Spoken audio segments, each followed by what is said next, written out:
So the first panel today is going to be on the topic of athletes leading social change. I'd like to introduce to you Lance Armstrong. He's a former professional cyclist and founder of the Lance Armstrong Foundation, focusing on support for those affected by cancer. The foundation has raised hundreds of millions of dollars through its Livestrong campaign to continue the fight against cancer. We also have Gretchen Bleiler. Gretchen is a two-time Olympian and Olympic silver medalist in snowboarding and four-time X Games gold medalist. In addition to her Olympic feats, she's widely known for using her platform to advocate for women and the environment. In between, we have Chris Kluwe. Chris is a former NFL punter who played for the Seattle Seahawks, the Oakland Raiders, and the Minnesota Vikings. Kluwe is an undaunted advocate for several social issues outside and within the sports industry, including gay rights. This panel is being moderated by Tom Farrey, the director of the Aspen Institute Sports and Society program. He's a veteran journalist whose stories with ESPN won multiple awards, including the Edward R. Murrow Award and 2 Emmys. He is the author of Game On, the AllAmerican race to make champions of our children. Tom, would you begin with sharing a few words about the important work you're doing with the Aspen Institute Sports and Society program? Yeah, sure. Thanks, Sylvie. Thank you.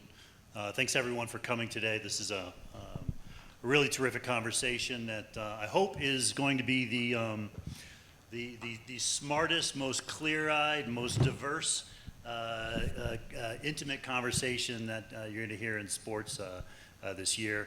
It is videotaped, so our comments and your questions will be captured, and we will share that with the public. So we'll knock down the walls of this conversation at some point.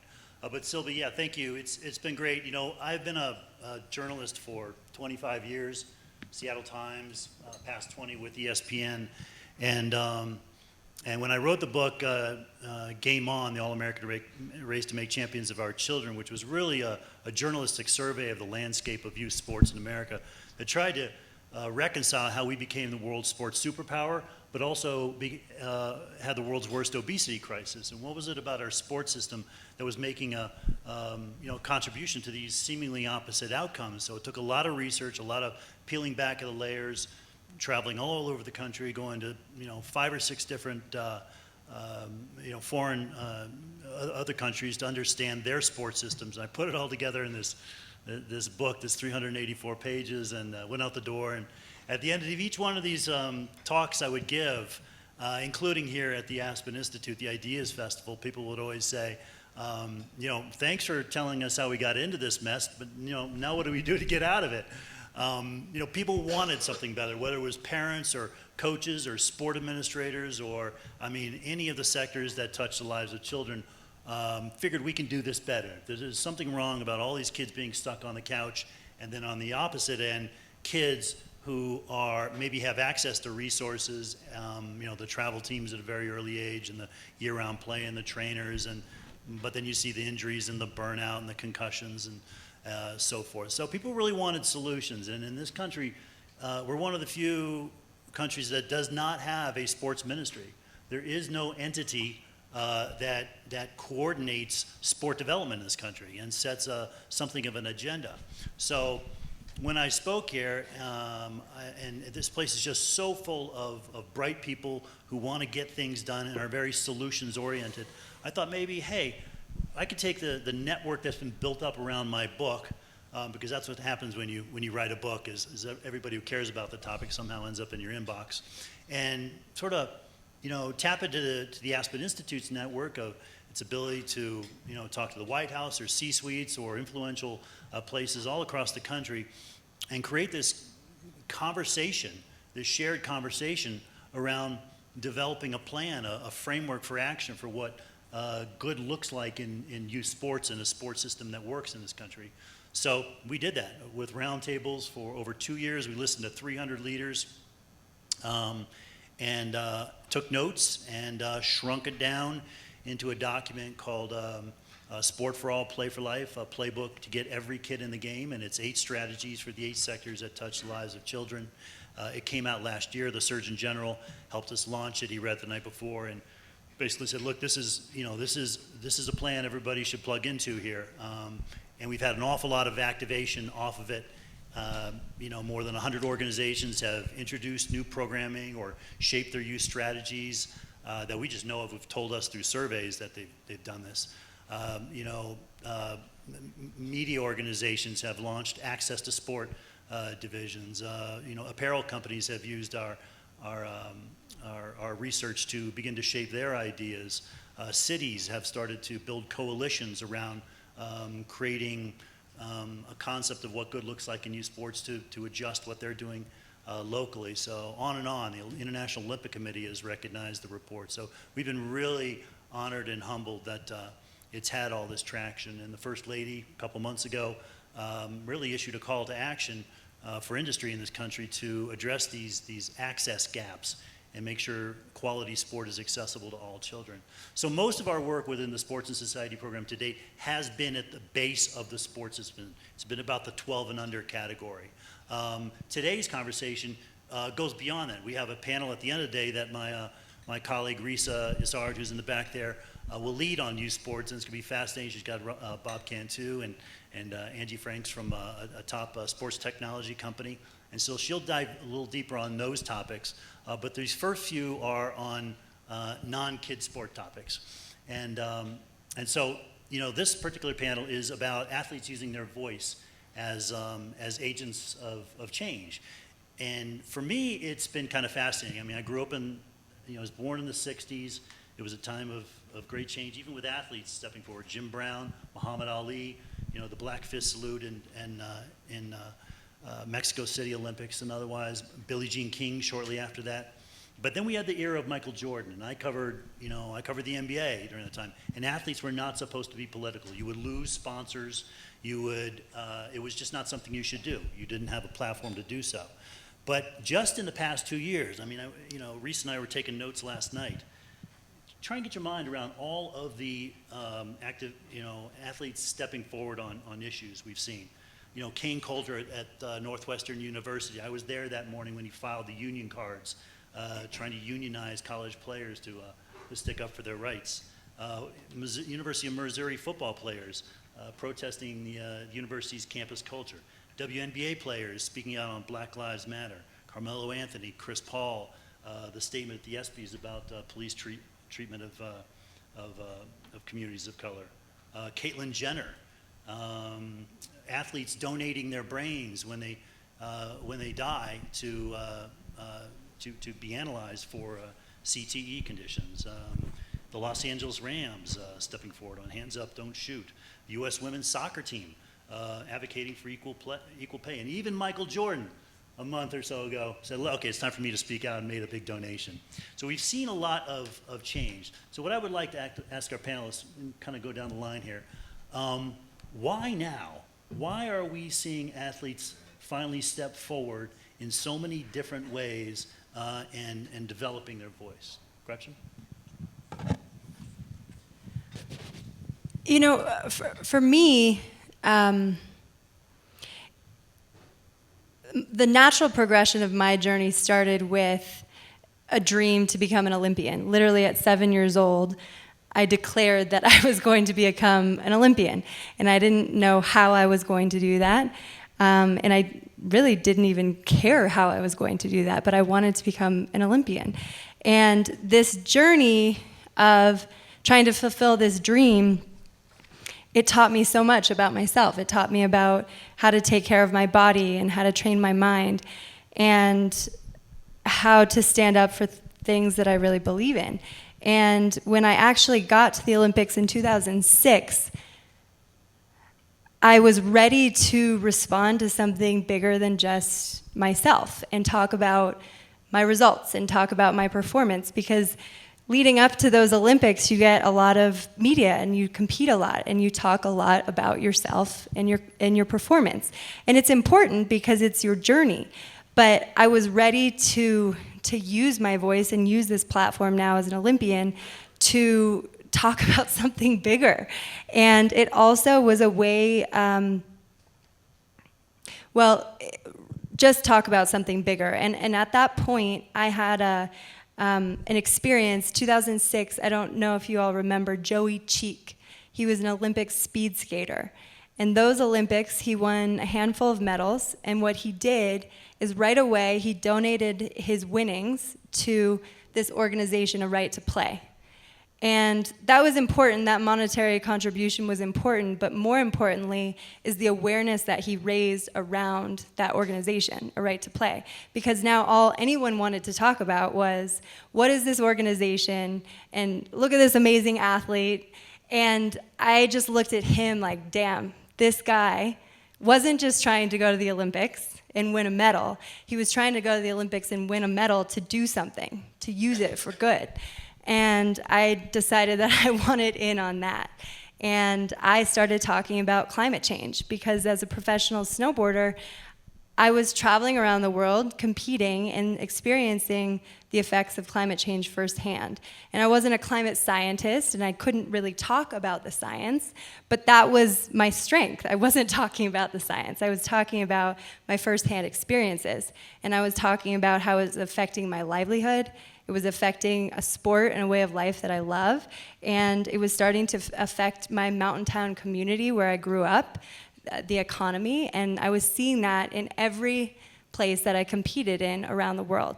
So it was just sort of a natural progression, but I think it takes a lot of courage to stand up for the things that you believe in and say things that aren't always going to be supported. I think when you start to talk about things that are really important, you start to also have a lot of backlash and you experience the haters, and that's when you really know you're actually doing something good. Yeah, so I think one of the big reasons why you're seeing so many athletes speak out on social issues now is the rise of the internet and, more importantly, the rise of social media. To where before, back in Jordan's era, in the 1980s, 1990s, if you wanted to hear what an athlete had to say, it was on Sports Center after the game, or it was on a media day where they were talking to the microphones. Today, any athlete can go on Twitter, on Facebook, on Instagram, and connect directly with fans and with non-fans. They can connect with millions, possibly billions of people, and if your message is important enough and you convey it in the right way, then people will listen. I mean, I was a punter. Like, no one cares who the punter is.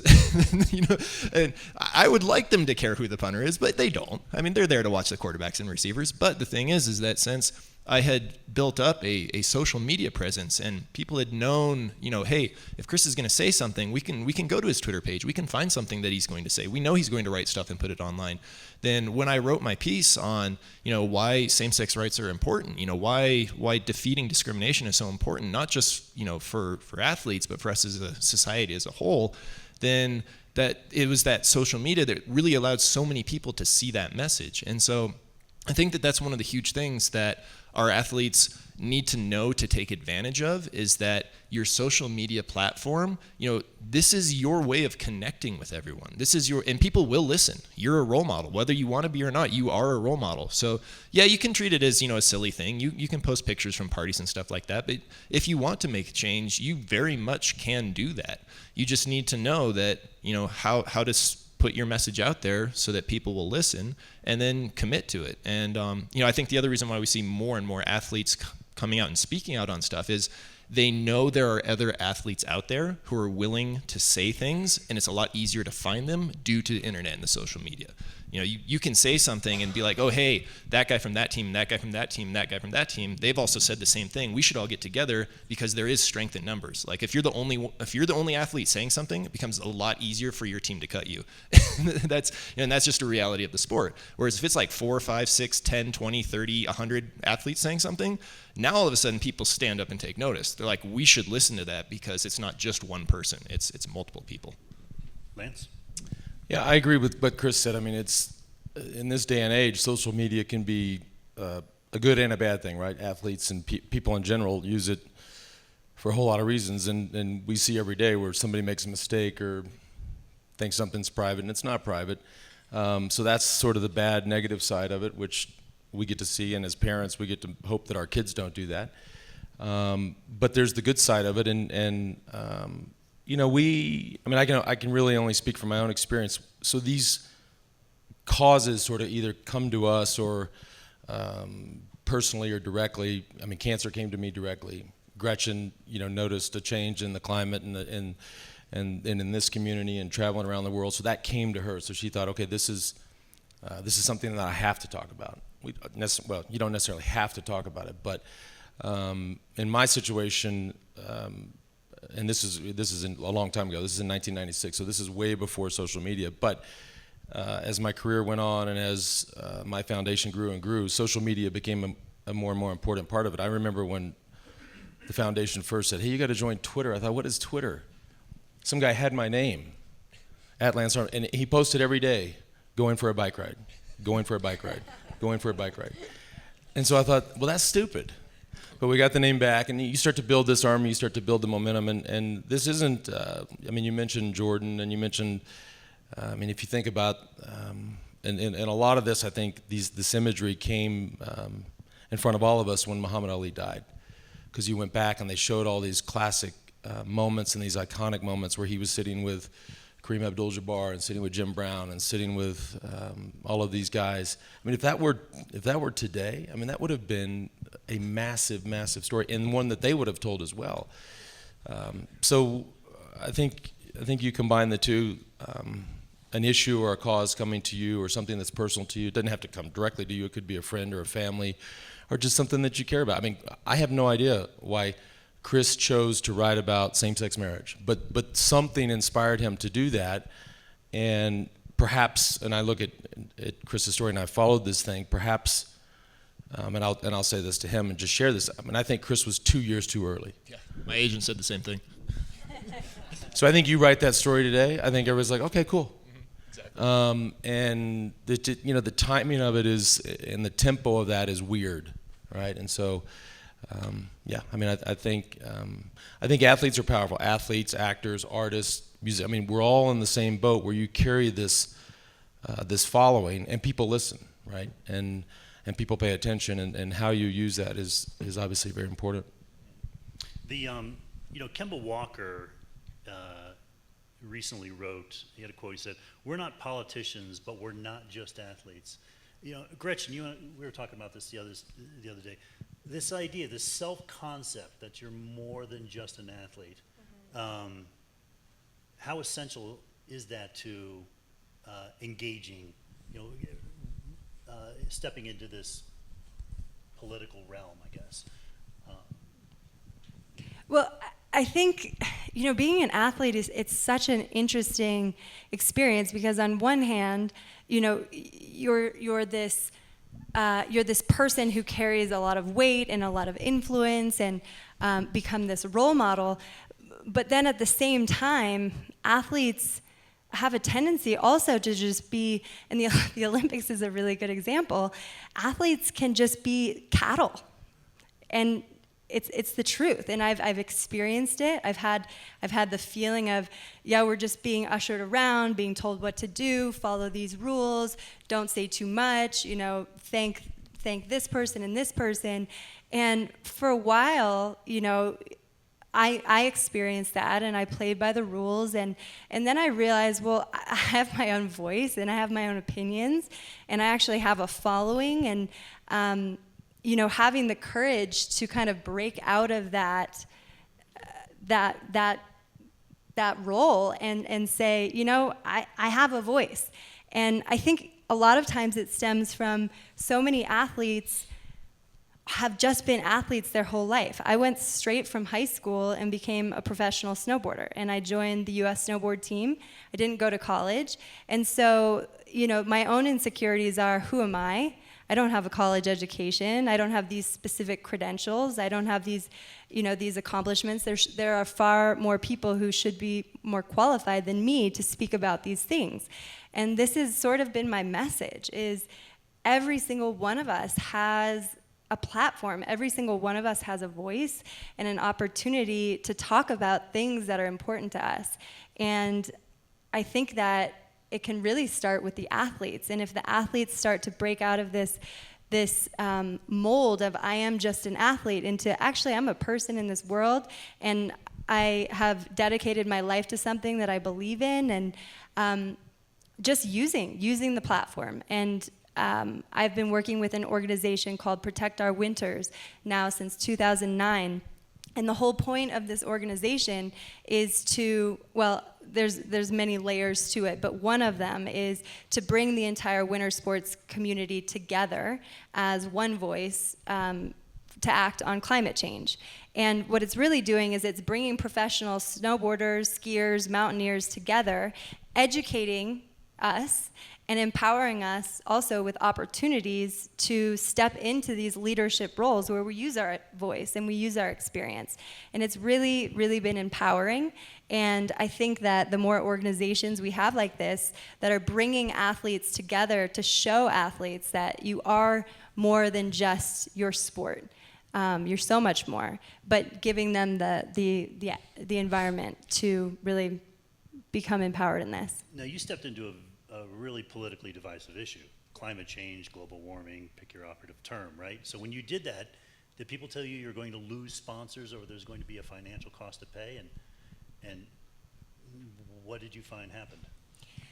Yeah, of course I was nervous about, in 2006, using my platform after winning a silver medal to talk about something that was really controversial, climate change, and is it happening or is it not? Is it caused by humans or is it not? For me, it was a no-brainer because I was seeing it firsthand, and it depoliticized the entire conversation. So I wasn't talking about it for any other reason other than I was seeing it firsthand. I'm a snowboarder. I depend on snow. It's a way of life that's helped me become who I am today. And so I guess my passion for what was happening was far greater than my fear of what was going to happen. And what I actually found is that the more I spoke up about it, the more opportunity I actually had to work with my sponsors to create more awareness. And I actually got an opportunity to design my own collection of outerwear, eyewear, apparel, accessories with Oakley. And it was the first time any athlete, male or female, had gotten their own signature collection. And because I was so passionate about the environment, I was even able to have a portion of that collection dedicated to an eco line. So I had a jacket and pants that were made from 100% recycled and recyclable materials. So if anything, I just found that I got connected with the right sponsors and I got more opportunities to raise more awareness. Yep. Chris, did you find that your activism had a financial cost? I lost my job. So yeah, I'd say there was a financial cost. It's but that was one of the risks that I knew was possible. Well, talk to us about that. How did give people the narrative on how that came to be? Oh yeah, so my special teams coach really did not appreciate what I was doing, and we had some differences of opinion, and I ended up getting cut by the Vikings at the end of that year. They drafted a punter in the 5th round to replace me, which generally doesn't happen unless you're really bad. I held almost every Vikings punting record since the team's history, so I was pretty good at my job. But yeah, it was one of those things where I knew that could have been one of the consequences, and I really hoped it wouldn't be one of the consequences, but it was a consequence I was willing to take because I felt that what I was speaking out on was more important than what essentially is playing a kid's game. I mean, you can go down to the park and play football. Like that's anyone can do that. Who can speak up for a group that's being discriminated against? Well, there's only a few people that have a platform that people will listen to. Athletes happen to be one of them. One thing actually I wanted to talk about that I find very interesting is that all three of us, and kind of one of the points of the panel is that what are athletes risking, right? Endorsement, sponsors, stuff like that, by speaking, by conveying this message. And it got me thinking, why are we risking? Why do we have to risk something? Why is it that we have to break out against this mold? Why aren't we being taught to speak out on issues? Why aren't we being given the tools to talk about the things that are important to us? I mean, there's a great Chris Rock bit, right, where he says, Shaq is rich. The guy who owns the Lakers, he's wealthy, right? As an athlete, I can convey a message. The owner of the team, he can make a statement. So if we really want to have social change, if we really want our athletes to be able to practice activism and change things, then they need to be put in an environment where they're capable of making those changes, where their owners and their organizations support them and say, you know what, you can talk about these things. Here are the tools to talk about these things. We value talking about these things. Because at the end of the day, if our society doesn't address these issues, well, then our sports aren't going to matter because there's not going to be a society anymore. Like, who's going to be worried about, you know, no offense, snowboarding or cycling or football if we're struggling to find food and water? Like, there's no time to play games anymore. So if we want to keep that kind of stuff going, if we want our sports to continue to be these huge billion-dollar industries that everyone's invested in, then we need to take care of the society that enables that to happen. And so, you know, that's why, yeah, athletes can make changes, but the people who have the true power, the owners of organizations, the sponsors, the ones behind it, they're the ones who can make real change. I mean, if you want the Olympics to change, you don't talk to the IOC, you talk to Coca-Cola, you talk to McDonald's, you talk to Visa. Like, they're the ones, if they pull out of an Olympics, that Olympics isn't gonna happen. Like, there's no more money for it. So, I mean, I think that's the real, for me at least, that's the real issue, is how do we provide our athletes with more tools and make it so we don't feel like we're breaking out of a mold, where it's accepted as an athlete, it's expected as an athlete that you speak out on issues. Gotcha. And Lance, I want to talk to you about Live Strong. So what was the, you know, yours is obviously a very complicated story, and I want to ask you one question about doping at the very end of this panel here, but let's give credit where credit's due, right? I mean, this was the most successful, this raised more money than any foundation ever by an athlete, hundreds of millions of dollars. What was the secret and the sauce there? Were there some, I mean, are there certain takeaways that athletes should know about in terms of building up a brand that can do some social good? Well, yeah, there was, well, first of all, you had, I had a disease that everybody can understand, everybody can relate to. And, you know, this isn't, you know, I don't know, somebody talking about tuberculosis, not to isolate or minimize other things, but this was I mean, cancer is something that we either all had, or our mother, or our father, or our friend, or neighbor, or teammate had. So everybody was on that team. They were like, okay, I got it. So that's number one. Number two, the tours came along, 1999, and then they just kept coming and coming and coming. So that momentum kept building. The foundation was actually, I won my first tour in 1999. I was diagnosed in 96 and started the organization in 97. I think a lot of people look back on it and think, okay, it is a complicated story, fair enough. This guy's up to no good. He gets to 99 in 2000 and is up to no good, and thought he better do something. He's thinking he better do something to kind of distract and put some gloss on this story. I mean, the true story is, the day I was diagnosed, I started the foundation. And this is in 96, 97, win the first tour in 99. So this momentum starts building. And like Gretchen said, I mean, I had sponsors. Let's compare and contrast. So Gretchen has Oakley that comes and supports her cause. Chris has a team and a coach that says, I don't support that cause. And I have a dozen sponsors that go, well, this is a great cause. So Nike and Oakley and Trek, and everybody's on the Live Strong train. So I had no resistance to what I was doing. So this builds, the tours build, the money starts coming in, the followers start building. And then in 2004, Nike created or dreamed up or brought to us the yellow wristband. And that gave us really a social movement. It gave us a brand, it gave us a name, it gave us a color, and they gave us $85 million within 2 years. And so by doing that, I think, like I said, step one, everybody related to my disease. Step two, everybody was following the tours. And then three, I had a sponsor that was a marketing genius. Nobody would argue that. They tell a story better than anybody, and they gave us a platform and gave us a brand. And it, you know, that's how we got to $500 million in 15 years. But without, you know, all of those things it was like a perfect storm. But you're right. It is not exactly a simple story. Well, I mean, you built up, and now Live Strong is, you know, it's quite small, right? I mean, how much is it raising? You know, they don't tell me, so I don't know. But it's not what it once was, unfortunately, and yeah, that's part of the complicated story. Yeah. I mean, what is the? I mean, how does it make you? How does it feel that the thing is shrunk and not doing what it used to do? You know, that's a tough one to get my head around. I mean, I created, so I can look at it from a couple perspectives. I was diagnosed. I thought, if we raise $1,000 and there's one person that says, okay, that helped me, then I mean, I would have been good with that. But we didn't. We raised $500 million in 15 years, and we served 3 or 4 million people. And I'm good with that too. And so I sort of put that over there, and I think, okay, that's enough for a lifetime. Unfortunately, because the story is complicated, I think people have taken the cycling side and the complications in and around that we all as a generation raced through, and they've almost forgotten the lives that were positively affected.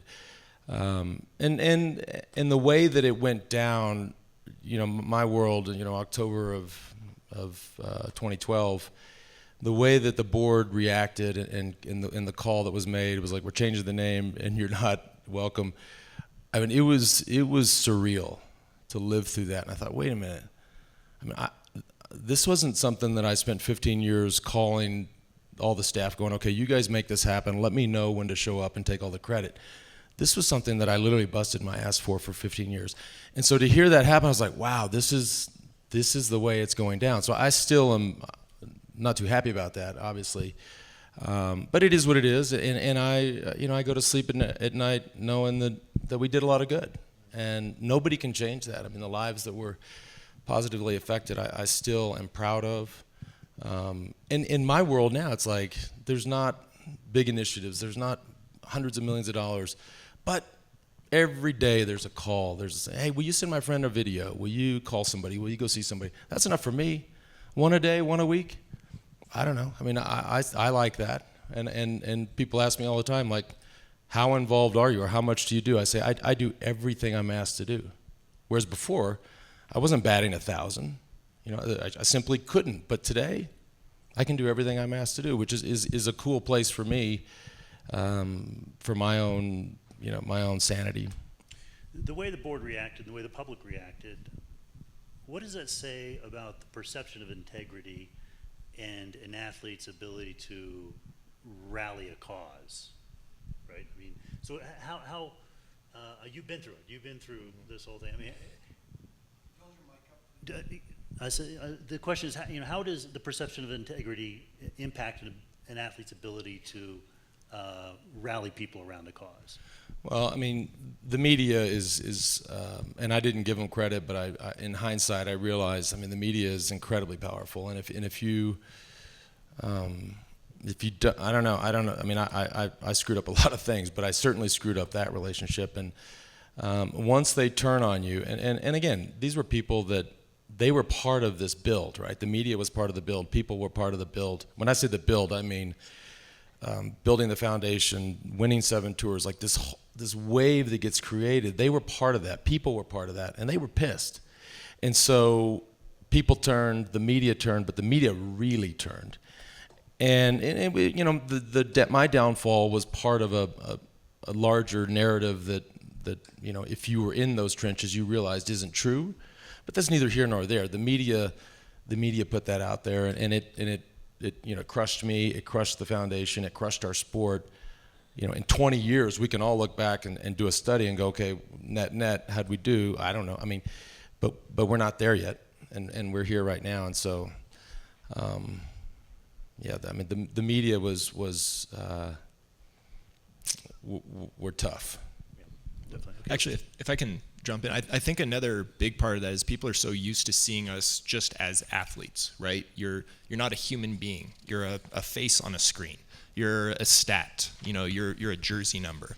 And the thing is that we also need people to be able to see us as human beings, right? Because first and foremost, that's who we are. I mean, like you said, you didn't create a cancer foundation because you wanted to have this big PR thing. It was because you had cancer and you wanted to help people. Like, that's what a human being does. I mean, I didn't speak out on same-sex rights because I'm like, oh, this will get my name out there. I'll be able to do all these, media things. It's like, no, these are people who need help. I'm in a position to help. I'm going to say something. I'm going to do something. You saw mountains in trouble. It's like, I'm going to do something because I'm a human being and this affects me. So I think that's one of the other big things that as athletes, you have to keep that in mind when you're speaking out on this stuff. And people watching need to keep that in mind, is that we're all just human beings at the end of the day. Yeah, I wear a specific jersey. It has a number on it. It has a logo. But that's not who I am. I'm so much more than that. All of us are so much more than that. We're not just any one thing. Great. Well, let's take a little Q&A.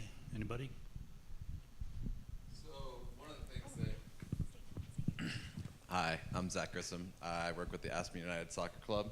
And So I think so Gretchen, Lance, obviously individual sports athletes, you're part of a team. When you get into more of a team-oriented role, does breaking out and having your own voice affect the chemistry of a team, right? Can you have a whole, soccer, 11 players that have their own voice, their own identity, and be as effective as a group that is more, withdrawn and team first attitude versus, if there was a team of 11 Michael Jordans or 5 Michael Jordans on a basketball team, would they be as successful? Yeah, so that was a question I got a lot, like, how did people in the locker room deal, how did your teammates deal with it? And the thing is that when you're there to do your sport, the only reason you make it to the level that we've made it to is because you can focus 100% on what it is that you're doing. Like, when I'm out there on the field, when you were cycling, when you were snowboarding, I'm sure it's the same thing. There was nothing else out there. Like, the only thing you're focused on is your job. For me, it was punting a football. Like, I didn't hear the fans. I didn't hear anything else. All I saw was the football coming back, put it out, punt it, do my job. Because that's what I've been trained to do. And in the locker room, it's the same way. We're all there to do our job. We're going to talk about other things, but when push comes to shove, when we're out there on the field and we're relying on each other, then my teammates know that I'm going to go out and do the very best that I can because that's how I got to that position. And so I think that there's this idea that people have that athletes can't talk about these issues because it's going to affect your game. But again, we live in the real world. We don't live in this little bubble of it's only football all the time. We have wife, we have kids, we have family members. Like, you want to talk about distractions, talk about my wife's pregnant. She's 9 months pregnant. She's about to have a baby. I'm supposed to go out and play a game. Like right? That's not normal, but that's what you're expected to do. So, I mean, to think this idea that activism is a distraction, life is a distraction. There's always something going on, and being able to tune that out when you need to, that's what makes you a world-class athlete. And it's silly to think that you can't do that same thing and that your teammates can't do that same thing. So I don't think I don't think activism hurts a locker room if the people there are professional and know how to do their jobs. Yeah, and I really think that it's this idea of having it all, being the best and caring about causes that are bigger than just yourself. And how do you even get there? You get there with a lot of discipline. You get there by being efficient with your time and being able to have it all flow together, but that takes a lot. It takes a lot. And the more athletes that are out here saying it is possible, the more it just sets a standard for what is an athlete. And this idea of being a human being, if we could see athletes as human beings first, that are really good at a sport and who care about these issues and who use their voice, I mean, that would change everything. We would be watching an Olympics where we're hearing more and more about causes that we all care about, instead of just hearing about how many medals has Michael Phelps won. Because Michael Phelps has won a lot of medals. And how many more medals does he need to really feel good? I mean, he talked about his demons in London.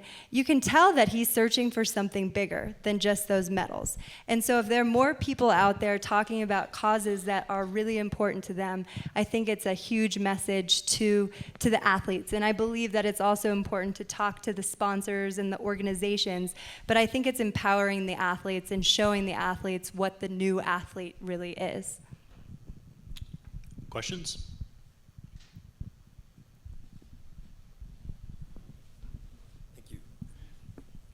So my name's Jeff Tinas. Thank you for inviting me as a guest. And it's nice to be back here where I actually worked in the 1990s with the Aspen Institute here and in Berlin.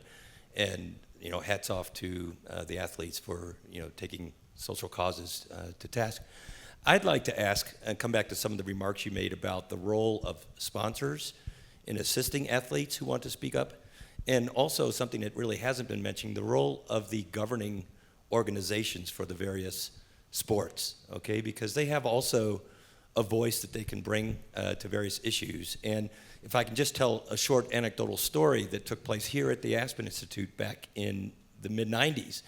One Olympian, Kristen Cooper, who won the silver in the women's downhill in Sarajevo, together with Greg Lewis, who was the NBC announcer, walked into my office here at the Aspen Institute on a boring fall day when nothing was happening. And they were just frustrated. They had experienced the best of the global village in Sarajevo 10 years earlier and wanted to do something. They wanted to use their presence and their reputations and those of former Olympians around the world to address what was happening in Bosnia and other humanitarian issues around the world.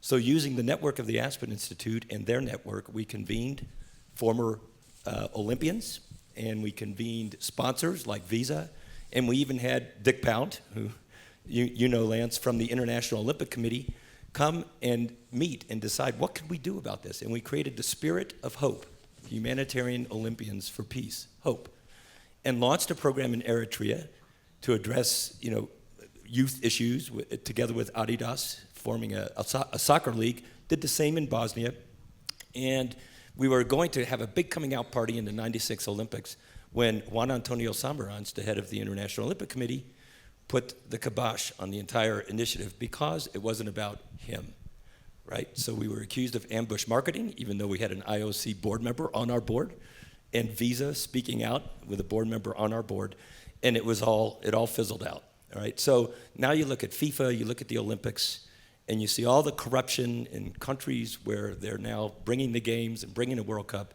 and you wonder why, you know, how can athletes like you who care about the social impact of sport encourage these governing bodies that lack transparency but have clout, and encourage your sponsors, the corporate sponsors, to work together to fight some of these issues? And Lance, I think you're an exception in that cancer everybody can get behind, and Nike did a great job in doing that. Corruption's a little more difficult to get your arms around. But you look at Brazil leading Latin America in corruption. You look at Russia, you know, who's going to host the FIFA games in 2 years. You look at Qatar.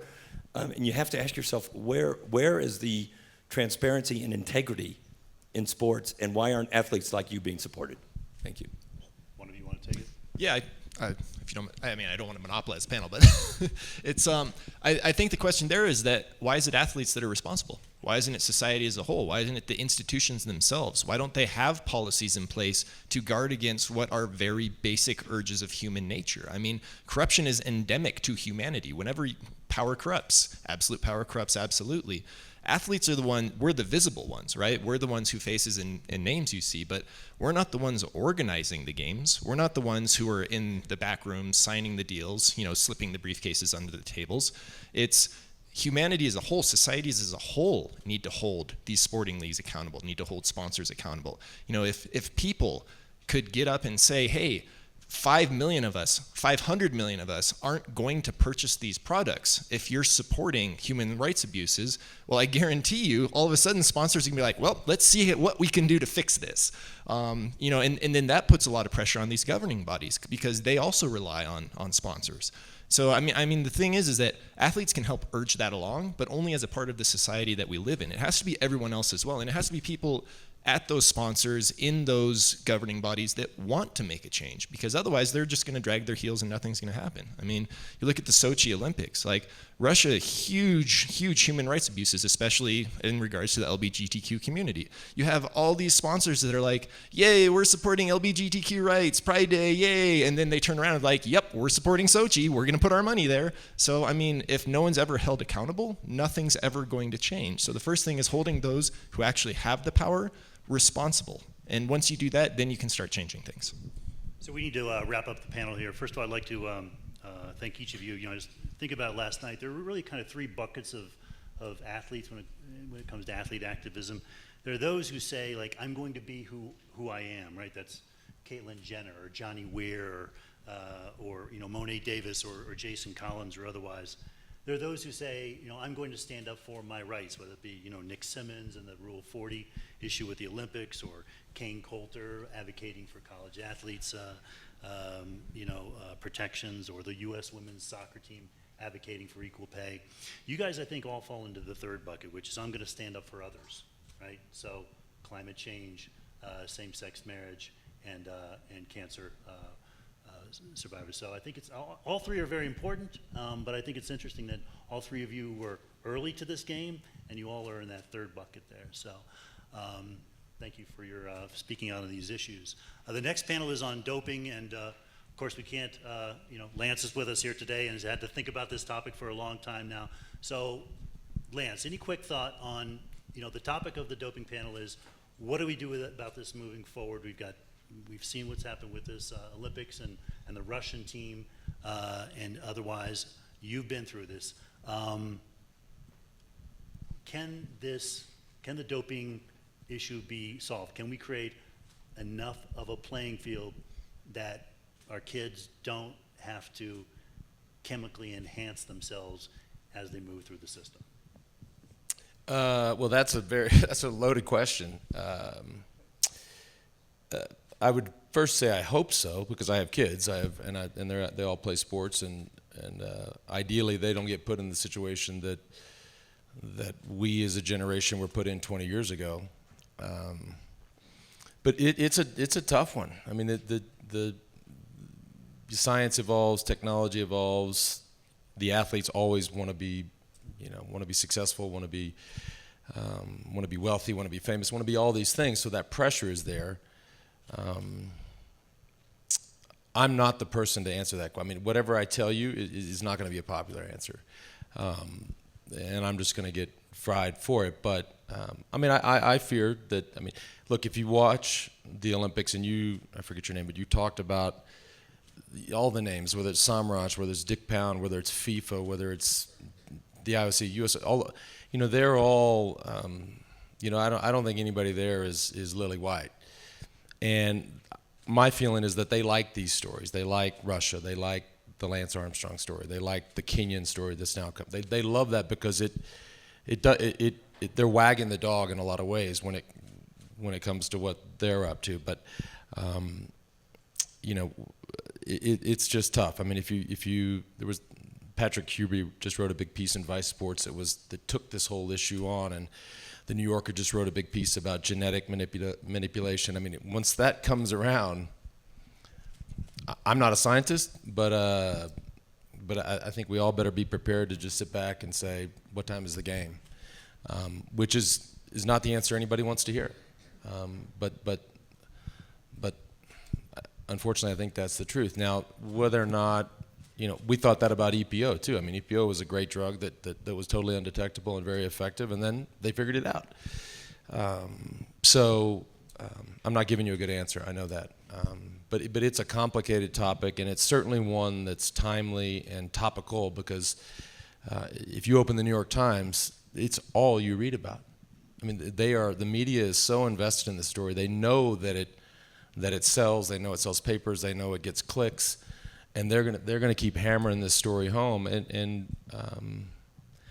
So I don't know. I mean, in some ways, I have a little bit of sympathy for Russia, because I don't think that doesn't sound good, but I don't think that Russia's alone here. I mean, look at this, the move that the Kenyan track and field coach tried to pull yesterday, like walking in and trying to give a sample, disguising as an athlete. I mean, Kenya's. So there are all these, and it just goes deeper than the Olympics. It goes to the New York City Marathon, where the organizer says no Russians allowed, but meanwhile you look at the top 10 and it's all Kenyans. So it's like, what is it? I mean, are we going to apply this standard across the board? We're not, because I can personally tell you we're not going to apply it across the board. The media is going to influence that. The media is going to encourage that, and these politicians, let's just call them what they are. I mean, whether it's the IOC or FIFA or the NFL, those are politicians. They are not. They're smart, but first and foremost, they're politicians, and that's unfortunately that's what dictates the pace of that game. Yeah. A lot to unpack there, and John Frankel's going to do a great job on the next panel and digging into it all. So thank you again to our panelists. Terrific conversation.